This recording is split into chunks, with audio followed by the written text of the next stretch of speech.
Cockroach Janata party రాజకీయాల్లోకి రాదని Abhijit Deepke clarity ఇచ్చారు. గత కొన్ని వారాలుగా జోరుగా సాగుతున్న ఊహాగానాలకు సీజేపీ వ్యవస్థాపకుడు అభిజిత్ దీప్కే పులి స్టాప్ పెట్టారు.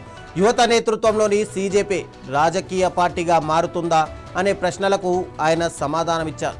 ప్రస్తుతానికి సీజేపీ ఒక ప్రెజర్ గ్రూప్గానే కొనసాగుతుంది అని దీప్కే స్పష్టం చేశారు. ఎన్నికల వెంట పరిగెత్తే మరో సంస్థ భారత్కు ఇప్పుడు అవసరం లేదని దీప్కే క్లారిటీ ఇచ్చారు.